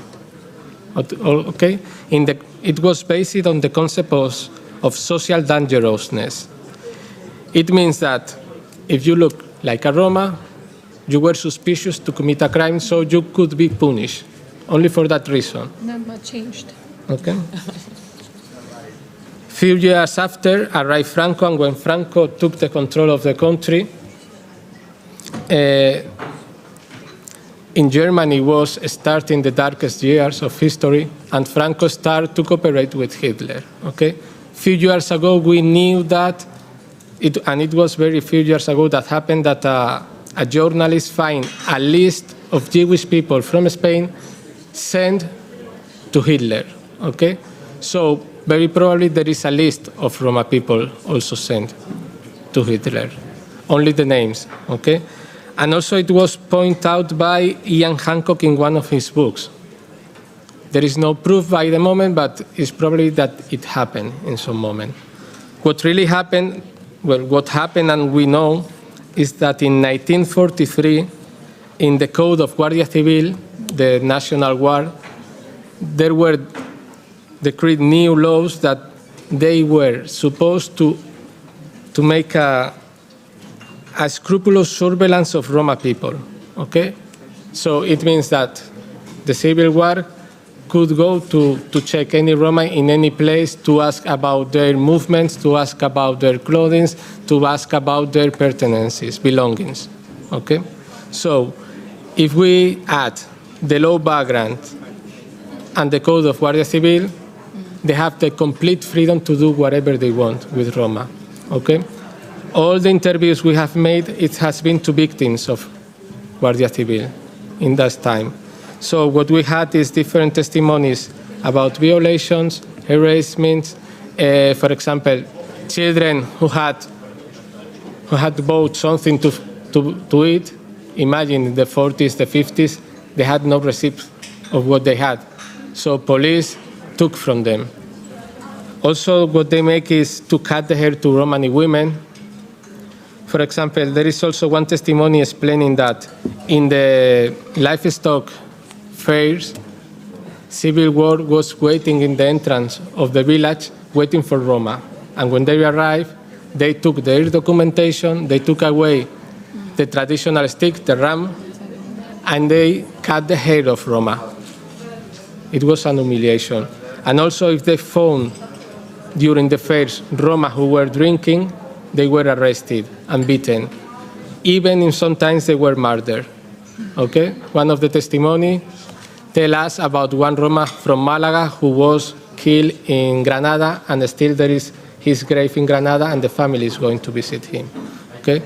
We have listened about many, not inside this research, because we make very few interviews because of the nature of the project, but also because there are not anymore those testimonies with us. We are losing them. Okay?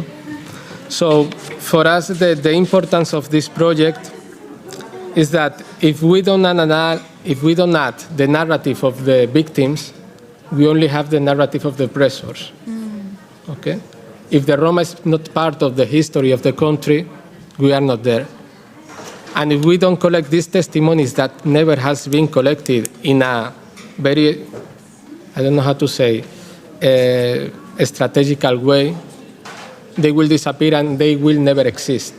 So it will be deleted from the history, and it could never happen. So Chachipen, what is looking for is to take all these testimonies to say this happened, and it was the state who made that, because it was legal. It was legal for the state to make that because they create those laws. So we are trying to get the responsibility, accountability of the government about what they made in the past, to understand what's going on in the present. And until here, thank you very much. I hope to be brief.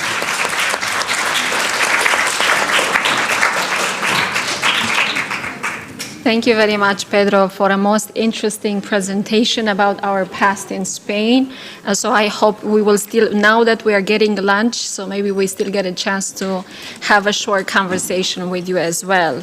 I'm now gonna introduce very briefly for just 2 minutes someone who has spoken before, but this time around, she's going to speak, if you want, on behalf of Ismael Cortés Gomez, who is a member of the Spanish Parliament, who unfortunately couldn't make it online, but he asked Ana to share his quick messages to all of you because it was important to him. So Ana, as you know, she represents the Federation of the Roma Association in Catalonia in Spain, and she works closely with Ismael Cortés. Please, Ana. So thank you. I don't want to repeat my speech about what I was talking before, but I just, because Ismael really couldn't make it, I want to give 2 minutes about his work on the Spanish Parliament because we think it's very important.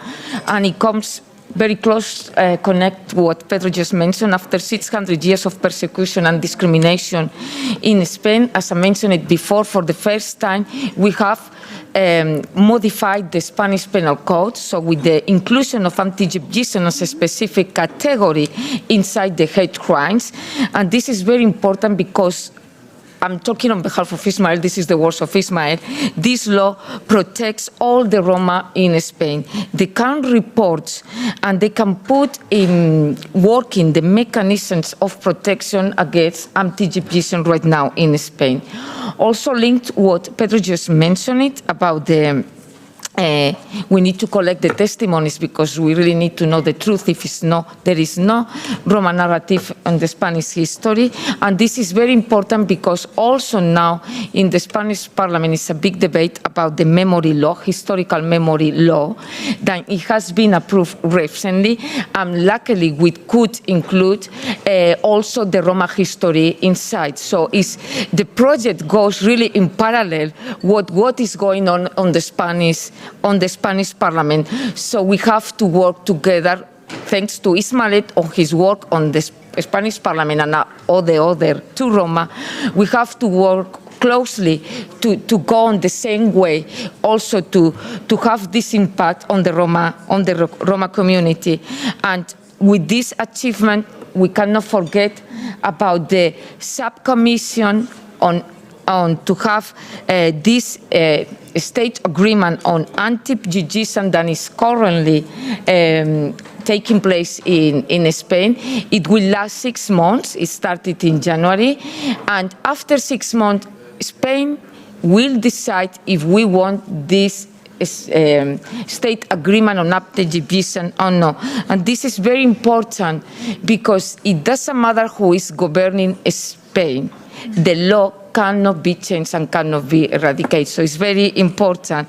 And also because, according to Ismael, this subcommission will produce an innovative report which will allow programs, operative programs, targeting the fight against anti-Gypsyism and memory historical projects for Roma in Spain. And I really wanted to say that on behalf of Ismael because I think it's very important the work he's doing on the Spanish Parliament, especially for us as a Roma organization. So thank you.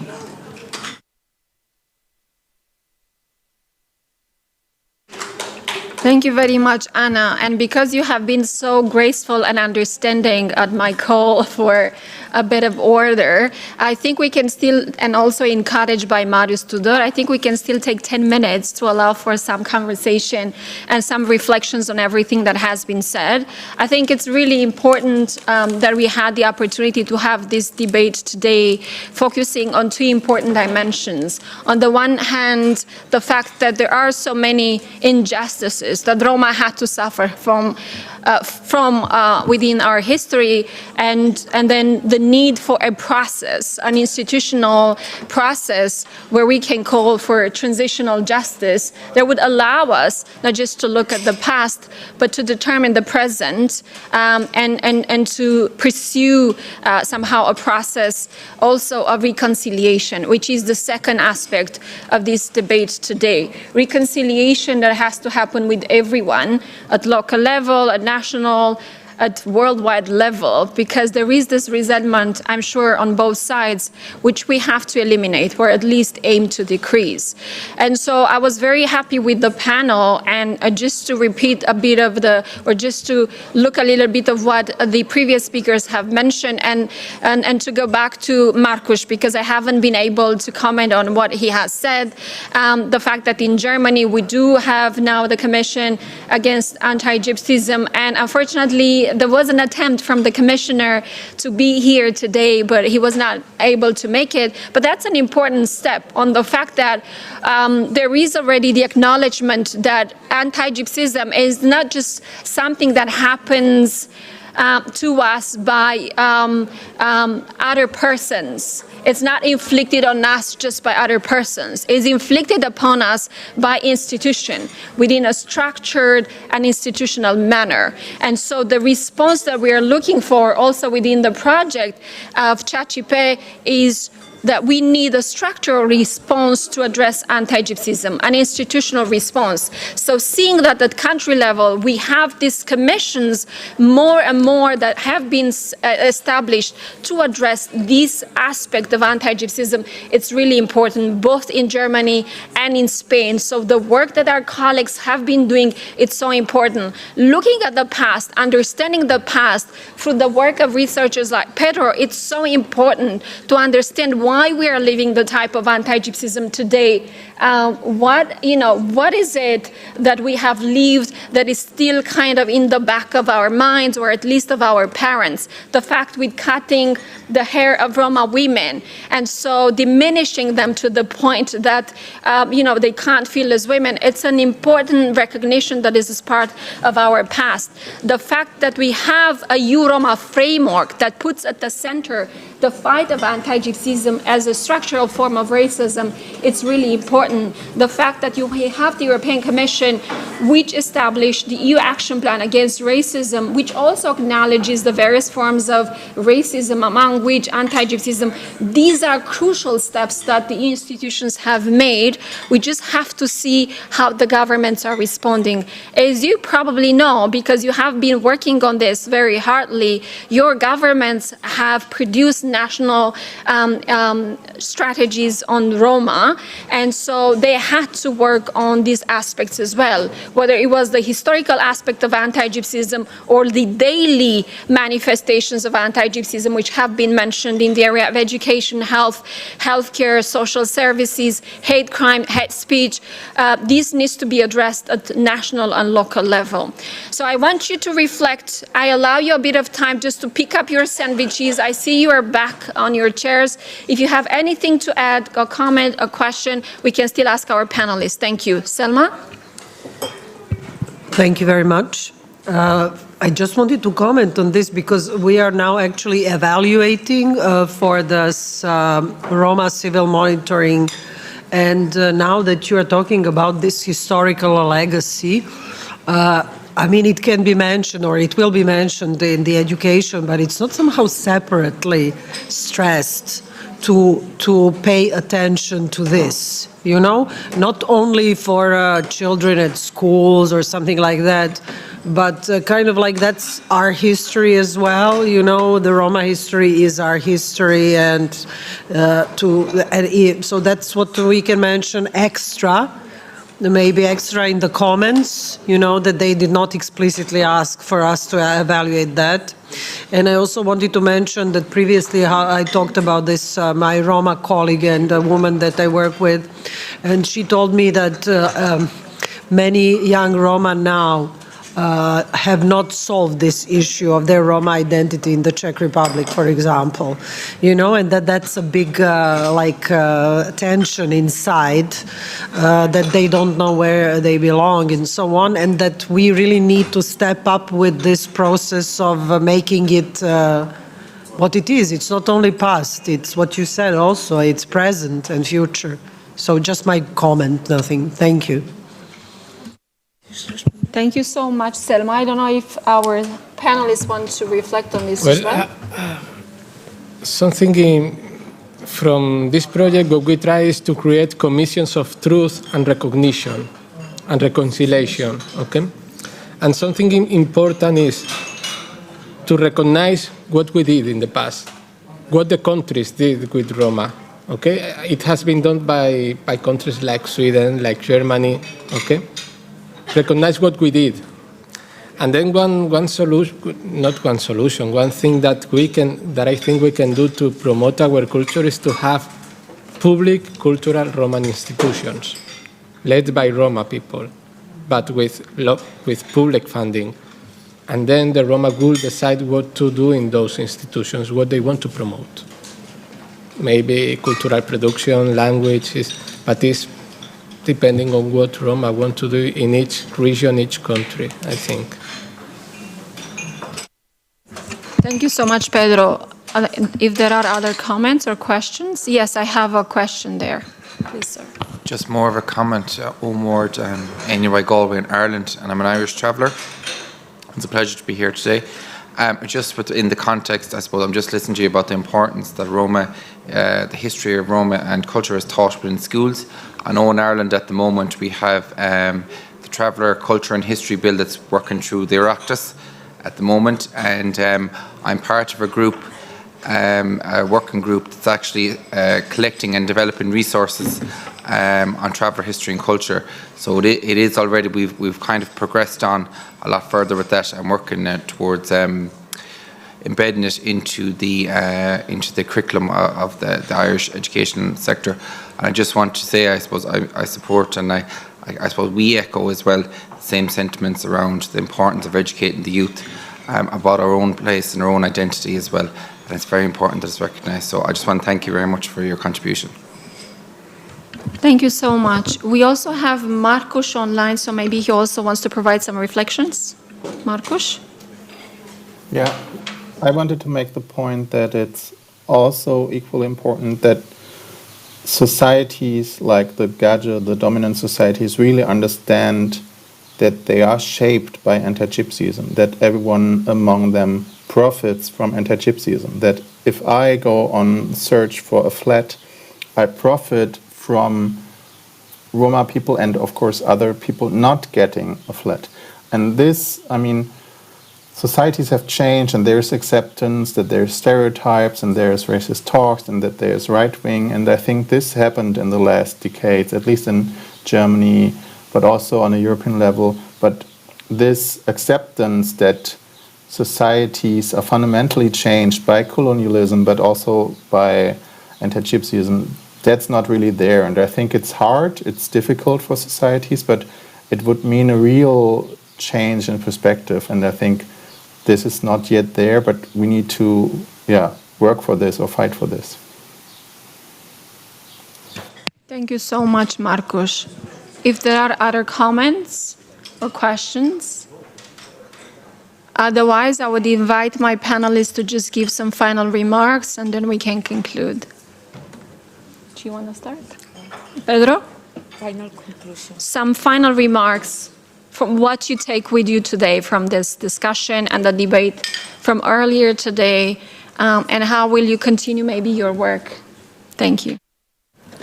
So I'm starting. I'm talking too much. I'm well known because of this, so I'm taking again the floor.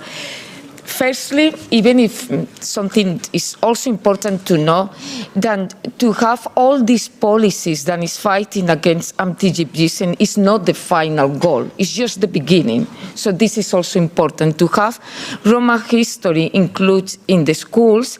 It's not like, that's it, we reach this and that's it. No, the work is continuing. It's only the beginning. It's the beginning of our real work. You know, we managed to fight, to reach this, and now is where it's starting everything. So this is important. To have the recognition of anti-Gypsyism under the highest level of law in Spain after the Constitution is the beginning, because we need to prove that the mechanisms of protections are working and the Romani people are using them, you know. If not, we don't really need the law, okay, if we are not using it. So it's only the beginning of our work, and it's the beginning of everything. The same thing with the memory law and the recognition, you know. It's not like we achieve this and that's it. For me, it's like, it's the beginning. We have to reach this level to have justice and to have equality and non-discrimination, but it's only the beginning of a real work. So our goal is just to say it's starting again in a different level, but it's not finished. We have not to be happy only to reach that and that's it, okay? So this is also important. If we are not making things working, then it's like not having anything, because as you mentioned before, on the paper, everything is nice, but on the practical level, it's a big different issue. And we need to bring on the practical level. If not, it's not going to be any impact at all. Thank you, Anna. I would say that even at the paper level, there's still some work that needs to be done. If we look at all the governments that had to produce a national Roma strategy, not all the countries have acknowledged anti-Gypsyism within it. And if they have acknowledged it, sometimes you see it relegated to something around fighting negative prejudices and stereotype without really acknowledging it as a structural and institutional form of racism that is also recognized under hate crime, hate speech, segregation, sterilization, forced sterilization of Roma women, and so on and so forth, right? So still more work needs to be done at the paper or policy level, if I may. But obviously, I think, Anna, you're very correct that we need to see this really implemented. So your work is really essential there. Pedro, are you ready for some final remarks? Well, I will talk about history.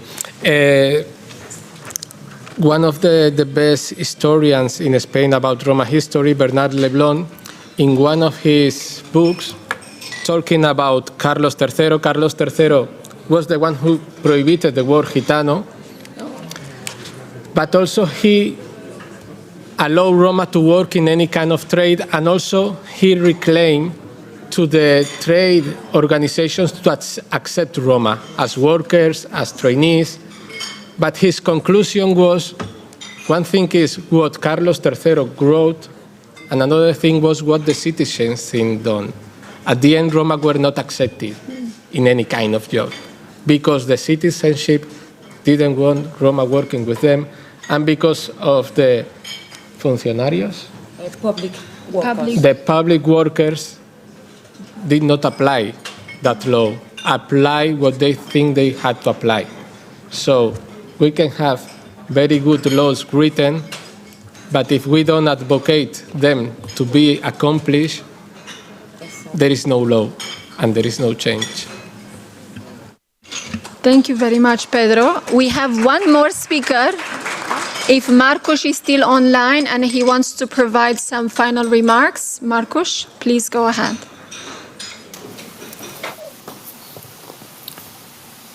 I consider my previous remarks, my final remarks, that it's really, from my understanding, the problem is much more prominent and much bigger than everyone used to accept, and it's really something, yeah. We are still only at the beginning, and many people act as if we are already at the end and everything is solved. This is something we have to conquer, this line of thinking. Thank you so much, indeed. But I think we are working the right path. We are on the whatever road we take, that's the right one. And so I think that, just to conclude for me, that I agree with everything that has been said, and I thank you, Pedro, for this amazing historical journey to understand what has happened. I think it just gives us a glimpse of what our Roma had to suffer for centuries. And so as a conclusion of today's conversation on anti-Gypsyism is that, yes, we are at the beginning, don't forget. Yes, we have made tremendous progress when it comes to the acknowledgement of anti-Gypsyism at policy level of different institutions, starting with the Council of Europe, going to the European Commission, and continuing with the member states, and obviously the European Parliament, our greatest supporter. These are important steps. But again, the work has to happen at national and local level.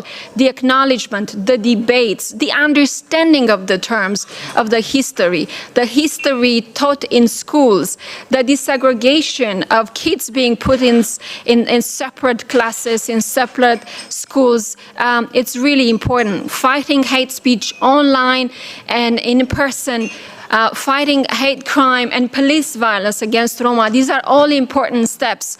So we need your advocacy work on the ground, your solidarity for our Roma refugees from the Ukraine to make all of these changes. So please just arm yourself with patience and with a lot of enthusiasm and desire to continue this work, because this is important. So I thank you very much for this incredible work that you are doing and for your amazing patience. This was really close to our hearts, and we wanted to make sure that we are able to go through our panel. We are giving the stafette, the panel to, or the floor to our colleagues that are again discussing a very important topic, which is the intersectional discrimination of Roma women, which is also seen as a manifestation of anti-Gypsyism. So thank you very much, and I welcome our colleagues to take the floor from us. Thank you. And thank you for the translator. You are amazing. Gyula, you deserve a big, big prize from all of us. Te aveți bahtalo. Devles.